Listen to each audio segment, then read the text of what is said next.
Reddit. Plurals. For those who are never alone. A subreddit for all who fall under the plurality umbrella and those interested in learning about plurality and want to live a healthy plural life. Whether you've got DID/OSDD or are a natural, have tulpas or soul bonds or any combination of others in your head, you're welcome here. Tags: plurality, medianhood, healthy multiplicity, multiple systems, soul bonds, tulpamancy, dissociative identity disorder, multiple personality, neurodiversity, neurodivergent. These rules are, I don't know if they're complex or straightforward, but there's only 7 of them. So let's go through these rules really quick before engaging with the content of the subreddit. 1, respect. Respect for another. Respect one another. If there's more than one of another, is it still one another? This includes respecting curious but polite singlets who come here. Now, throughout this little presentation, you might notice that there is the same pattern of behavior within radical trans rights communities where they define themselves against this norm. They create this norm called cis, and then they're trans or cis. And then they are always worried about if they're faking or not. The second rule, however, is gatekeeping. No single type of plurality is any more correct or real than any other here. Soul bonds and tulpas are people too. Harassing other systems for being less real or less sane, simply for being the type of system they are, can result in consequences. I wonder what those consequences are. By the way, tulpas comes from a Tibetan Buddhism or mysticism or paranormal traditions. It's a materialized being or thought form, typically in human form, that is created through spiritual practice and intense concentration. And Reddit does have a tulpas community as well, and it's called Tulpas, Intelligent Companions Imagined into Existence. To continue, Rule 3, unmarked not safe for work / not safe for life material. No unmarked, not safe for work, not safe for life content, period. Or there will be consequences, I suppose. 4, trigger warnings. Trigger warnings are optional. This is not a trauma support group. There are so many possible triggers, it isn't possible to warn for everything that could trigger someone. Rule regarding no not safe for work / not safe for life unmarked still applies. 5, responsibility. All rules apply regardless who may be using an account or accounts if there's one body handling interactions. This is good to know. As with real life, you're responsible for what your others may do, and using "my alter did it" is not an excuse to circumvent rules. I bet they had to learn that one the hard way. 6, extreme cases. Flagrant violations of rules, harassment, breaking any Reddit rules, and hate speech will get you banned. 7, hate sub users. Due to ongoing issues with rampant violation of non-participation, you are disallowed from participation here if you post into specific hate subs. One wonders what those hate subs would be. So before we dive into a few posts, I'm just going to select them at random here. On the top, or towards the top, is this image of Lisa Simpson laying down the business about being a plural. And again, like I said, these people are very preoccupied with being fake. You cannot fake plurality without doing it on purpose. The fact it's on purpose is why faking is bad. To fake is to mislead on purpose. You're allowed to believe something that might not be true and be wrong. You might have given yourself tulpas and become genuinely plural anyway. So they do admit that they're talking themselves into this delusion. All anyone will comment is, "You're not faking, that's on purpose," instead of useful information. If you're mentally experiencing something and cannot just turn it off, it's happening. Might not be headmates, but it's happening. If you don't know if you're faking, you're not. Relax. For more practical answers, try instead, am I plural? Possibly. Is this normal? Probably. Why could X be happening? We know people need validation sometimes, but attaching moral weight to being wrong helps no one and will only make you feel bad for trying to figure yourselves out.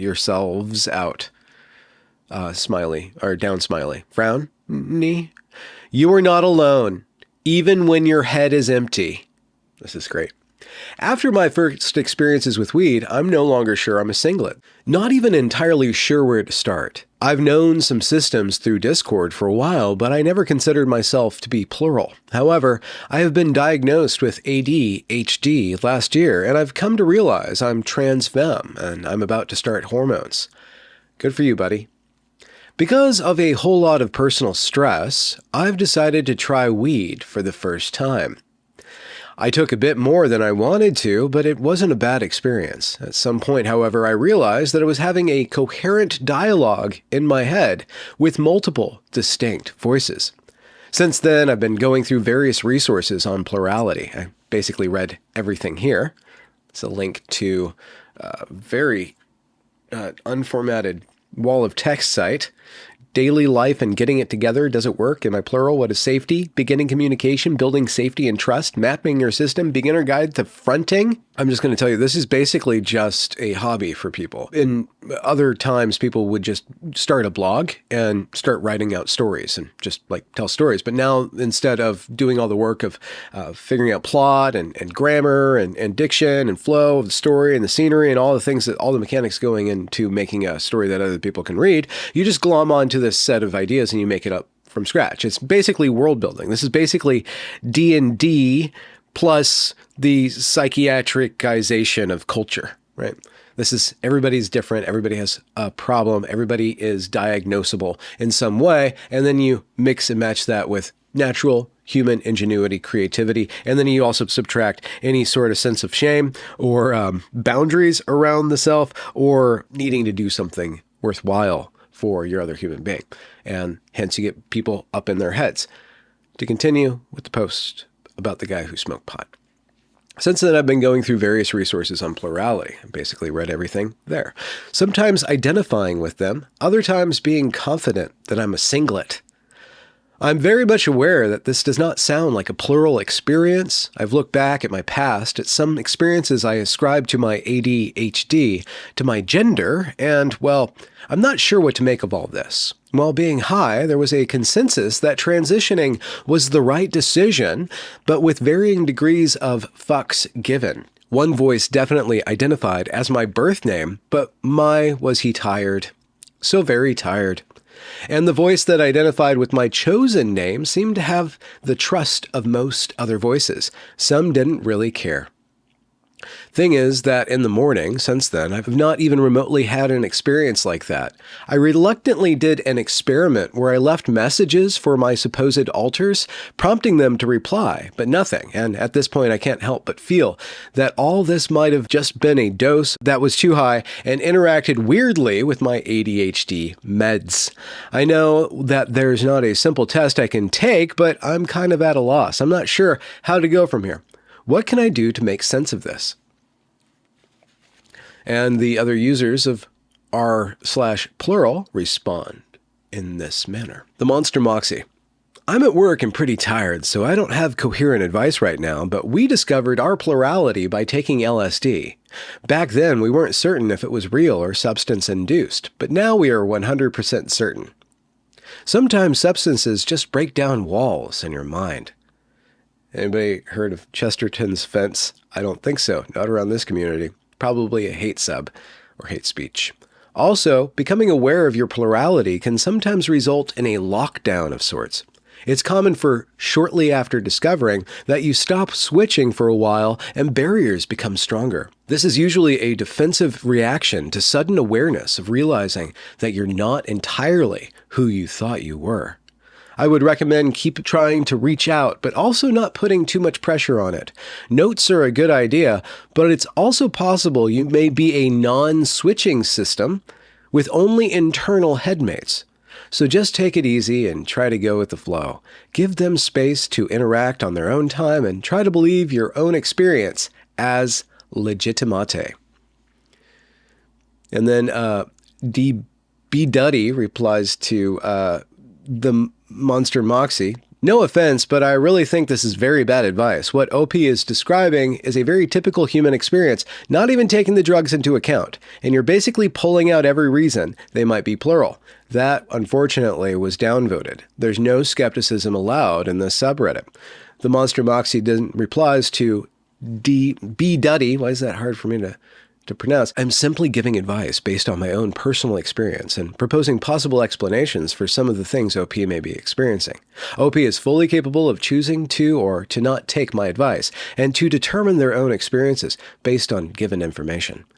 While I agree that having conversations with oneself is more or less a typical human experience, much of the other details the OP has written resonate with our own personal journey with discovering our plurality.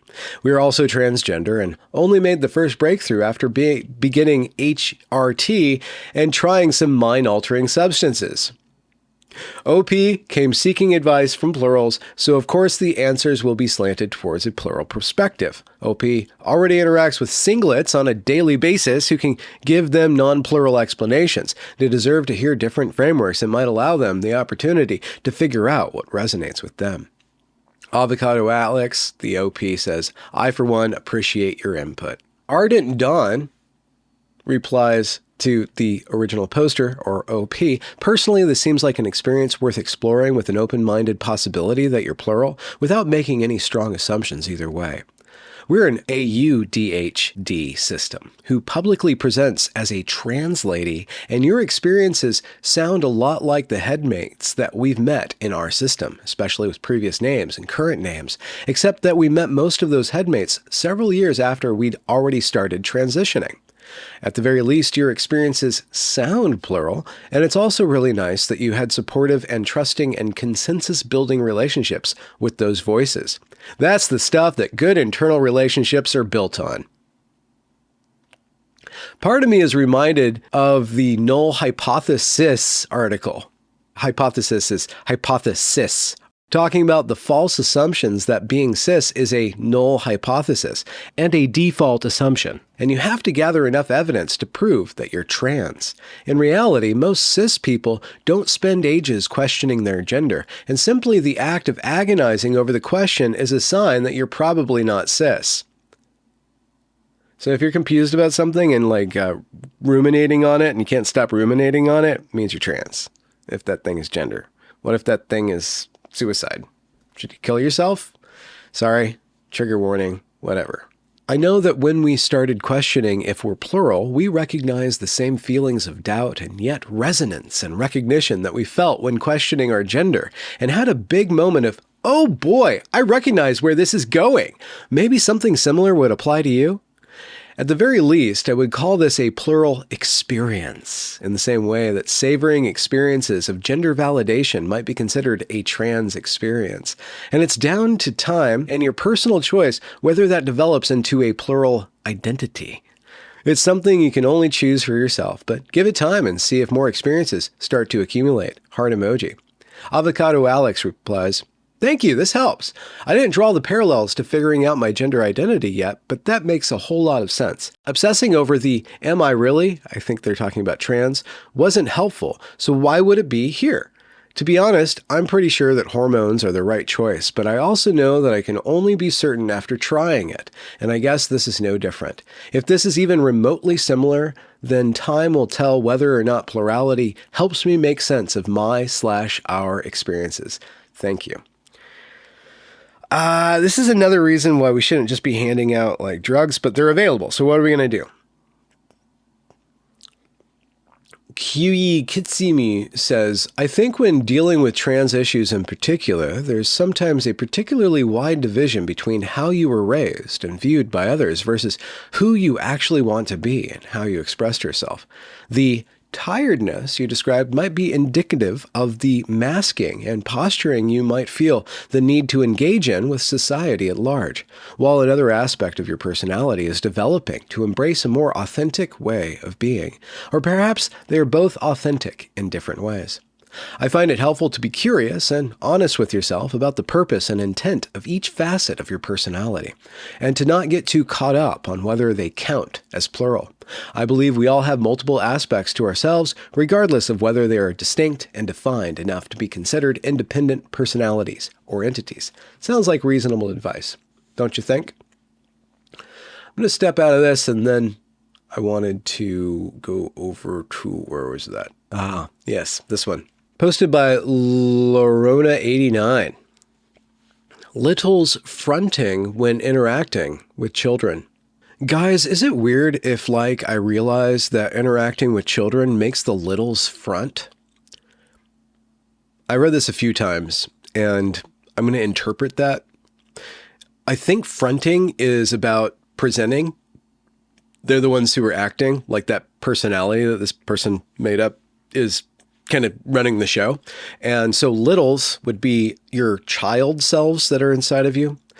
And so what he's asking is that whenever he's around children, he starts acting like the children that he's made up in his head. And is it weird? That's the question. How could we regulate this? They continue. I have a soft spot for children because I parent the littles a lot, and they are literally my babies, and I research a lot of children's psychology so that I treat children well, but I don't know if people would feel comfortable knowing that the littles in my system front when I interact with my little cousins or their little siblings.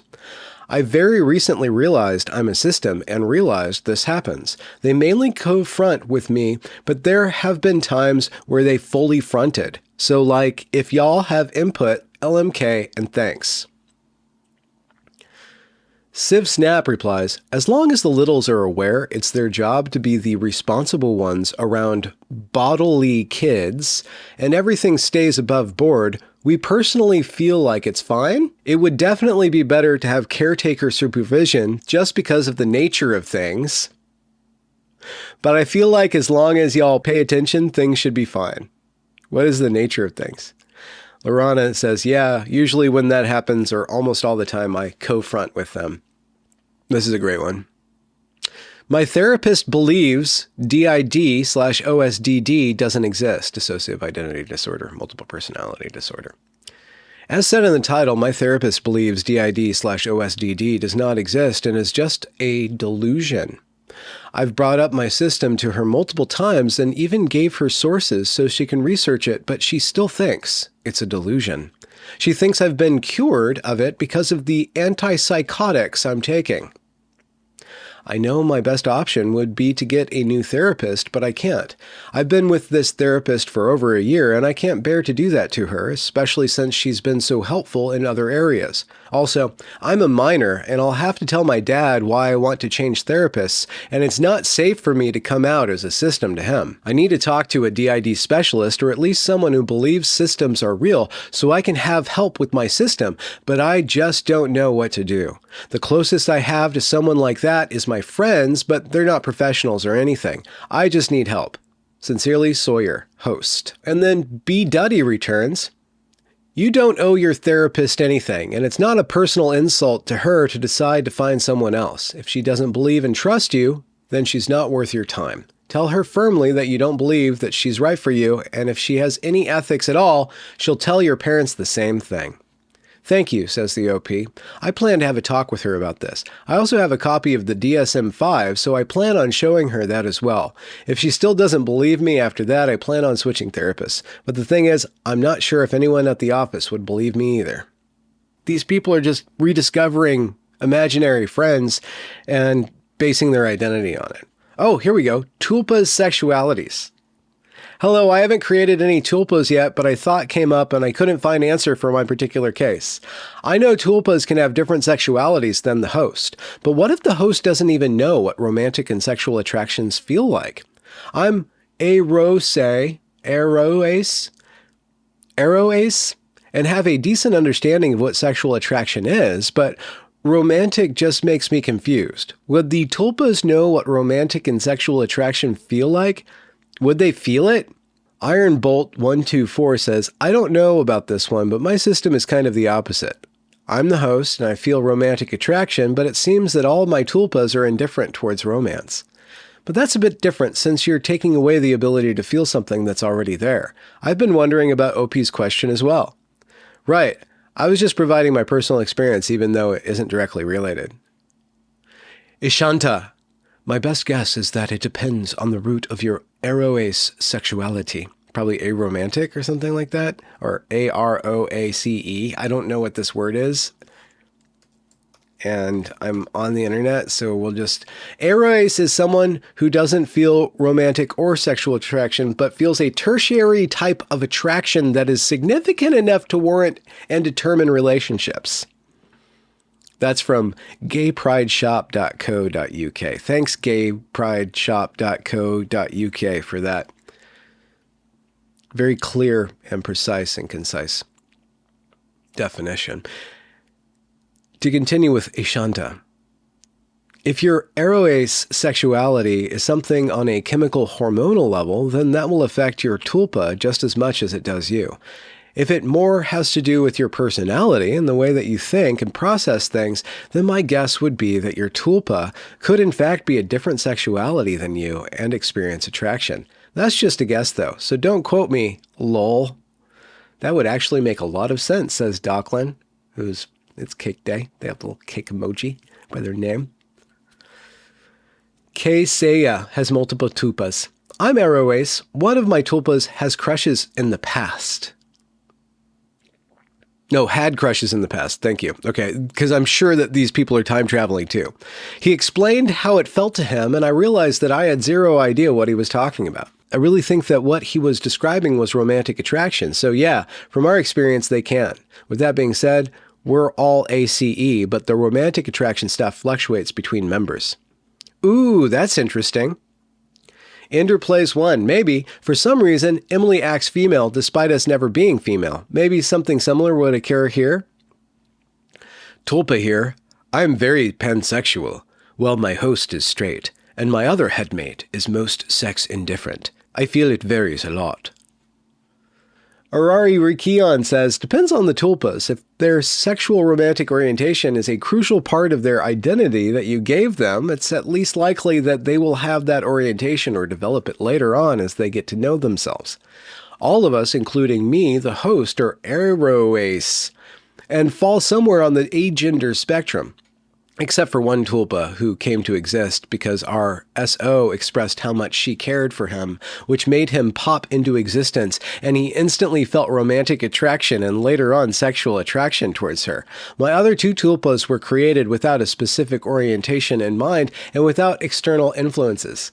And yes, if your tulpa experiences a sort of attraction, it will most likely be obvious to them what it is. Romantic attraction is only confusing to understand when you've never experienced it yourself. My tulpa says it was the most obvious thing ever. Feeling so in love and enamored by another person is very hard to misunderstand when it's the real deal. Wink, kind of old style text emoji. So this is really interesting. They are trying to figure out how this thing called sexuality and this thing called gender interact with this thing called tulpas. And to what's the limiting principle? The sky's the limit. This is purely imaginative. I mean, to what degree does this splash out? And to what degree are we going to be forced to accept this in the coming decades as a valid identity? I mean, people ask, well, what's after trans kids? You know, it could be just multiple kids, right? And why not? The internet facilitates this. You create your profile. You could be one person. You could be a different person. You can switch modes and stuff, just like you can switch video game characters. The sky's the limit. This is an amazing time and period we are in right now. And Reddit is just a wonderful anthropological reservoir of human frailty and ingenuity. And I, for one, am here for it. That was Benjamin Boyce. I hope you enjoyed the show, and I'll talk to you soon. Good night.